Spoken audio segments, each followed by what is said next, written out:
Hey, what's up, guys? Hey, you would think that I'd be doing like a really good job making sure that I keep everything under control with this project and that I post things around the same time that I talk about them and all this other stuff.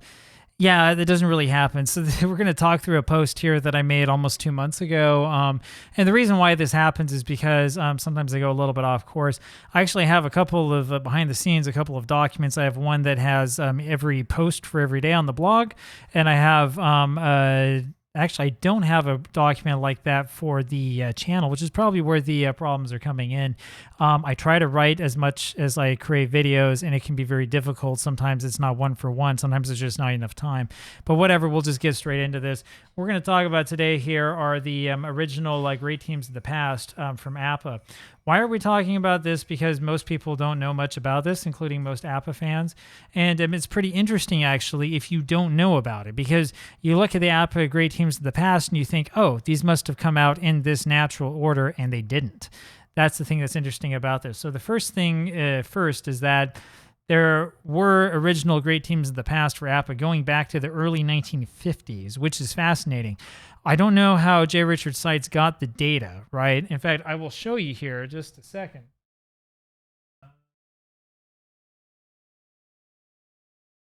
Well, I was going to show you this book if I could find it. I'm looking through my library back here.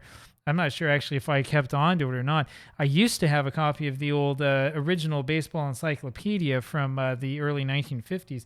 I think that actually I may have gotten rid of that. I'm sort of looking for it now, and I don't see it anywhere. So I may have gotten rid of that inadvertently. You can find it on the Internet Archive, so it doesn't really matter.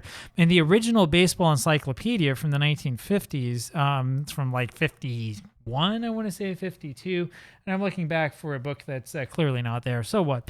But when you look back at that original book, you'll see that there's like nothing in there as far as batting average is concerned, base hits are concerned, and the statistics you need to create APBA cards, right? And so my biggest question is, way back when, how in the world is it possible that J. Richard Seitz created this? So there was a original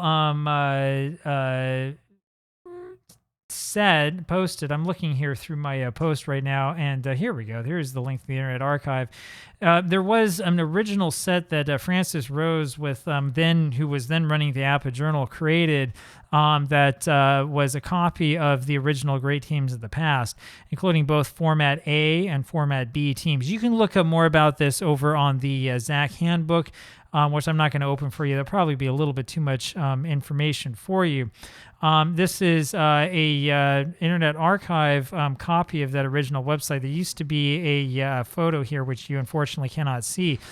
Francis also had the original reprints of the 1950, 51, and 52 APBA seasons. His goal was to reprint every single season, and he wasn't able to do that in the end, and I can't remember why. I bought a copy of this many, many years ago, and then I sold it back in 2018. We had to have money to pay the rent. So that's kind of what happened. Anyway, because of this, I became aware that the great teams of the past existed in single column format, which is really interesting because a lot of us never knew that there were great teams of the past that went that far back, right? And so when we go back here and we look at this, we look at the teams themselves, we can do a little bit of research and sort of figure out exactly what happened. Now, there is advertising that exists. There also is at least one hand-typed sheet that existed from, I think, 1953. It was copied by whatever copying process was available in 1953. Let's see if I can remember what that was. I think that there was a lithograph machine that you could get that would do it by hand. J. Richard Seitz, we haven't gotten to like the biography of him yet. J. Richard Seitz was very, very fascinated with the process of printing, and he would print like tons of stuff, and he printed all of his own materials. I think most of it he printed at home, and so he had some sort of lithograph machine. As you can imagine, I think that he was actually fascinated with the APBA Journal in the early days of the APBA Journal because this was somebody else who was also interested in just like printing a bunch of stuff, that people may or may not actually have an interest in looking into. So anyway, unfortunately, this link here that Francis Rose had at the time for the old great teams of the past advertising sheet is completely gone and cannot be found anywhere on the internet. That is what happens when you self-host stuff and then you don't do anything to like keep it alive. I wish I could see it. Now, there was a post over on the APBA Between the Lines message board from 20 years ago where some guy who may or may not even be still alive, it's kind of hard to say, listed a whole bunch of teams coming out in a certain order. That post is incorrect. Actually, we know that Sites printed a number of teams in 1951, 52, 53, 54, then 57, and finally 1958, right before the double column system became a mainstay. It's interesting to look at the teams that he chose. So for the first batch of 4 teams printed in 1951, and we know that they're printed in 51 because we can tell because of the Zach handbook. One of the ways you can date this is by looking at the fonts that he used and the style of printing, right? Because this changed as time went along. There were 4 teams he printed. It was the 27 Yankees, the 31 Athletics, 37 Yankees, not the 39 Yankees, interestingly enough, the 37 Yankees, and then who? The 34 Cardinals. So 3 of these teams are pretty obvious, right? Sites is from Philadelphia. He wants to print the 31 Athletics. 27 Yankees, of course, you're going to print. 37 Yankees, there's an argument that he should have printed the 39 Yankees. The theory that we have behind this is that he wanted to print a card for Lou Gehrig, so he printed the 37 team instead. It's excusable. I mean, it's not like the 37 Yankees were an awful team. But yeah, then the 34 Cardinals, who barely beat out the New York Giants. I think the idea here was more fun than great team, right? I mean, 34 Cardinals are kind of a hard sell for one of the best teams of all time. I think that Sites just wanted a card for Dizzy Dean. You'll recall, if you're an APBA fan, that Sites did create a handmade card for Dizzy Dean as part of his homebrew national pastime cards after Clifford Van Beek went out of business. On to the second batch. This is where it's interesting. The 1922 Giants, who were only 93 and 61, they did win the pennant by 7 games, but this is the team I've never seen anywhere on a list of the best teams of all time. And then the 26 Cardinals, who didn't even win 90 games. They barely won the National League pennant. I guess you have Grover Alexander coming in to save the game in the seventh inning of the seventh game of the World Series. It was the 7th inning, wasn't it, against the Yankees? But, man, why do you choose that team? Again, as I wrote here, why not the 27 Pirates? Why not the 1919 Reds? You know, teams that won more games and yet were not printed as part of this original run. At least 1919 Reds, I think you have an argument that this team probably was a lot more memorable because of the notoriety of what happened in the World Series. Now, it might be due to the availability of statistics. I don't know. I have to assume here that Sides... I haven't gone through the Sporting News of this period of time. I don't know if they were reprinting statistics. It's always possible. The Sporting News had a lot of historical sections. Other than that, though, I'd have to assume that Sites went to some library in Lancaster and looked at the original either Spalding or Reach guides, which is not out of the question. I mean, look, I went to college at BYU. I was there in the early 2000s, and they had copies of the original Sporting News going back to 1942. It wasn't in special collections. It was out for the general public to see. I don't remember them having these Spalding or Reach guides, but those, if they had them, might have been in special collections. Like, you could have done the same thing that Sites did if you wanted to, because the books were there. Why a religious school has all of this baseball stuff, I don't know. It was donated to the school for whatever reason, but it definitely is within the realm of possibility. The third batch in 53 with the 2 1909 World Series teams. If you know about APBA, you know that Sites loves World Series matchups. He created a whole World Series baseball game in the 1970s with, I want to say 5 of those matchups, if I remember right. You'll have to correct me on the details. I used to have a copy of that. They're kind of hard to find now, and the one I had all the cards in the original order, so... I mean, it was unplayed with. I played one game, I think, put it back in the original order and sold it, made a profit. So, like I say, you can invest in this stuff if you know what you're doing. But anyway, 1909 Pirates are not really much of a question. It's one of the best teams of all time. And the 1909 Tigers were also arguably one of the best teams of all time. 98 wins, Ty Cobb. Not really a controversial selection. You got to have one of the Tigers teams from that period. 1954 is where you start seeing APBA grow. And so what you notice here is you have, 4 of these special teams in 51, 2 more in 52, 2 more in 53. Sites was smart, and we'll get to this later. He knew that he couldn't have, like, the his game and his invention, like, take off all at once. He couldn't be like Clifford Van Beek and, okay, we're going to make 500 copies of this thing, and I have no way to pay for it. I don't know if it's going to sell or not. Now, he started small. A lot of these old cards, especially the original 27 Yankees, like, to find a copy of that, it costs you a lot of money. That could cost more than most like full APBA sets. Just in case you see it on eBay and it's all single column, like buy. You have to look at that Lou Gehrig card, make sure it's the right card. Fourth batch in 1954, this is where you can tell that APBA is starting to take off because he creates 5 teams. This is where you can tell, I think it's around this time that he does APBA full time and quits his day job. What a dream, right? He creates cards for the 1906 Cubs and White Sox. Obviously, I mean, the '06 White Sox are kind of a question mark. That's the hitless wonders. My question is, why didn't Seitz make cards for the 31 Cardinals as well, since they beat the 31 Athletics instead of the 34 Cardinals? '06 White Sox, though, they won the World Series over the '06 Cubs, so you kind of feel like you have to make a team for them. He did one for the Miracle Braves. The 24 Senators, which is, I would say, kind of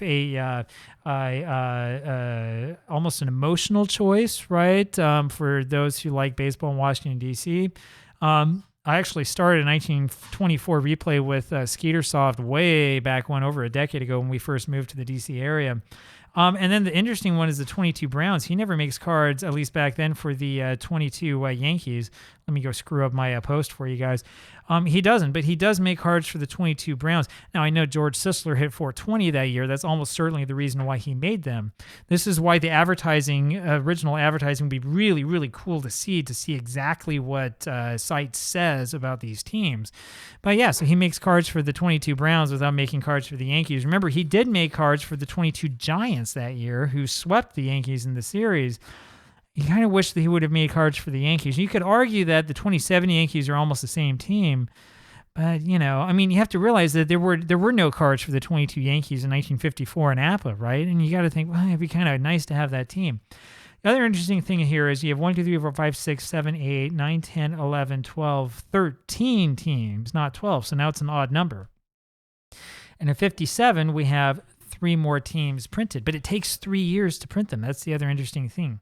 How do we know that he didn't print the next batch until 57? Well, it's because he included stuff that is only part of the game starting in 57, the speed ratings, the added strikeout ratings, the walk ratings, and stuff like that, right? By this time, APBA is a full-fledged, full-time project. He's making money. It is in the black, and his empire is starting to grow. This is around the time that the football game's getting created, right? And so what does he make? 1915 Red Sox, which I think is a pretty obvious choice, right? And they can play up against, I guess, the 1914 Braves if you really want. Notice that he skips the Philadelphia Athletics from 1914. I wonder why. And also, of course, the 15 Phillies, and we'll talk about them later. The 1917 White Sox as opposed to the 1919 team. I think this is a good choice.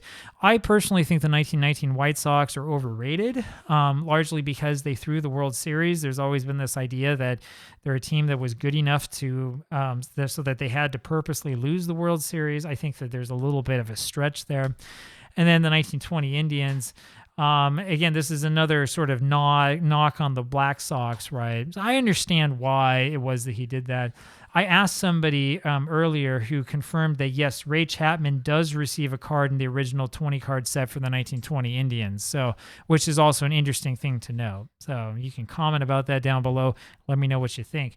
By this time, we're back, of course, to having a completely even number of teams, right? We got 4 plus 4 more is 8 plus the 5, which makes 13, 14, 15, 16. And then the final single column batch is 17 and 18, 1958, right before everything goes double column. And they come out with the 1915 Phillies. So there are the 15 Phillies. How about that? So we do get to them. 15 Phillies who lost the World Series. They did win a game, right? Philadelphia Phillies wouldn't win another World Series game until 1980. So how about that?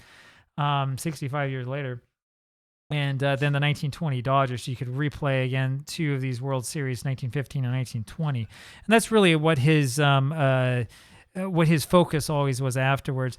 Now, in closing here, the interesting thing to see is that you have this Lou Gehrig card where he received a 1, 1, 3, 5, 6, 5, 5, 6, 6, which is, how many power numbers is that? 1, 2, 3, 4, 5, 6, 7 power numbers, which is the greatest APBA card ever created. people say that there was a mistake that Seitz made when he calculated this card. And this is one of the reasons why I'm taking a look into this. It's going to take me a while to get to this point since we're still digging into national pastime. But what we really want to find out is why in the world is it that Seitz created this card for Garrick? Did he have the wrong statistics? Did he just make a mistake? Can we figure out what the process was at the time? I know there's a lot of speculation out there, but unfortunately, most of the people who speculate on this do not take the time to really dig into the archives and see, well, what stats is it that he used? Was there potentially an error in the guide? Was there an error in the stats that he used that he wouldn't have known about? So that's one of the questions that we have. I come up here with a list of 1, 2, 3, 4, 5, 6, 7, 8, 9, 10, 11 teams that I think he should have carded instead. 11 teams from that era, 1902 to 1939, all of whom won over 100 games. Now, the 1902 Pirates are controversial, right? But, you know, I mean, the 1904 Giants are probably an obvious team. It's kind of surprising he didn't want to make sort of a pretend 1904 series where you card the 04 Giants, the Red Sox, and the Highlanders and let people play it out. 1910 Cubs and Athletics were a World Series featuring two teams that won over 100. 1912 Red Sox and Giants, another great famous World Series that would end up part of the World Series set. And we can go on and on. Why the 34 Cardinals went out the 34 Tigers, right? The Tigers that beat out a really good Yankees team and won over 100 games. And of course, the 39 Yankees. Anyway, a lot of interesting stuff there to look at for you. I'm interested in knowing, too, what you guys think. I mean, do you think that this list is appropriate? Do you think it's not appropriate? Do you think that this is just boring stuff, and why are we talking about this? I think it's fascinating. I think it's really cool to look back into this. And if you haven't learned this by now, I kind of have a thing for talking about greatest teams of all time. So we'll keep that discussion alive. I'll talk with you later. Bye.